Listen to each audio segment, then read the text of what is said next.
সাবেক president Donald ট্রাম্পের বিরুদ্ধে হাসমানির মামলায় সাক্ষ্য দিয়েছেন তারই সাবেক কমিউনিকেশনস ডিরেক্টর হোপ হিগস। এ সময় তিনি অ্যাক্সেস হলিউড টেপ সম্পর্কে কথা বলেন। মাইকেল কোহেন এবং ডেভিড পেকারের সাথে ট্রাম্পের সম্পর্কের বিষয়ে গুরুত্বপূর্ণ তথ্য দিয়েছেন হিগস। এক পর্যায়ে নিউ ইয়র্কের ক্রিমিনাল কোর্টে কান্নায় ভেঙে পড়েন তিনি। এদিকে আদালতের বাইরে ট্রাম্প অভিযোগ করছেন, গ্যাগ অর্ডারের মাধ্যমে তার কথা বলার সাংবিধানিক অধিকার কেড়ে নেওয়া হয়েছে। শুক্রবার সকালে আদালত কক্ষে প্রবেশের আগে মামলার 11তম দিনে এসে আবারও কথা বলেন সাবেক প্রেসিডেন্ট ডোনাল্ড ট্রাম্প।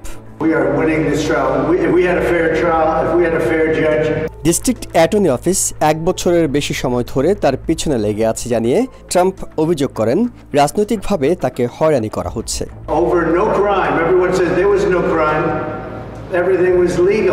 এই গ্যাগ অর্ডারের মাধ্যমে তার সাংবিধানিক অধিকার কেড়ে নেওয়া হয়েছে বলে মন্তব্য করেন সাবেক প্রেসিডেন্ট। তবে আদালতে প্রবেশের পর বিচারক হুয়ান মার্শান তাকে স্পষ্ট করেছেন, বিচারের সাথে জড়িতদের বাইরে যে কোনো বিষয় নিয়ে কথা বলতে পারবেন ট্রাম্প। শুরুতেই সাক্ষ্য নেওয়া হয় ডিস্ট্রিক্ট অ্যাটর্নি অফিসের আইটি অ্যানালিস্ট ডগলাস ডস ও প্যারালিগাল জর্জিয়া লংস্ট্রিটের। ট্রাম্প সিগন্যাল অ্যাপ ব্যবহার করতেন বলে জানান ডস এবং তার 5 থেকে 10,000 সোশ্যাল মিডিয়ার পোস্ট পর্যালোচনা করার কথা জানান জর্জিয়া। এরপর সাক্ষ্য দেন এই মামলার অন্যতম আলোচিত সাক্ষী ও ট্রাম্পের হোয়াইট হাউসের সাবেক কমিউনিকেশন ডিরেক্টর হোপ হিগস। শুরুতে মাইকেল কোহেন কী ধরনের কাজ করতেন ধারণা না থাকলেও অ্যাক্সেস হলিউড টেপ ফাঁসের পর ট্রাম্পের হয়ে কোহেনের সাথে যোগাযোগের একাধিক টেক্সট মেসেজ দেখান তিনি। এ সময় ট্রাম্পকে বিমর্ষ দেখায় বলেও জানান হিগস।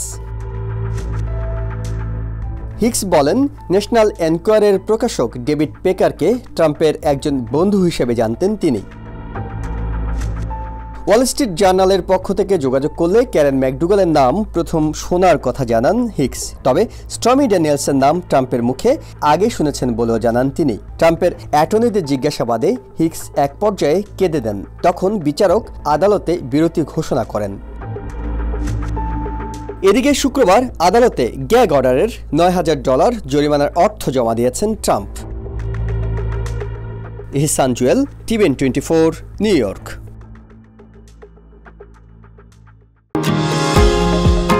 নিউ ইয়র্ক থেকে সম্প্রচারিত TVN 24 টেলিভিশন বিশ্বজুড়ে বাঙালির কণ্ঠস্বর।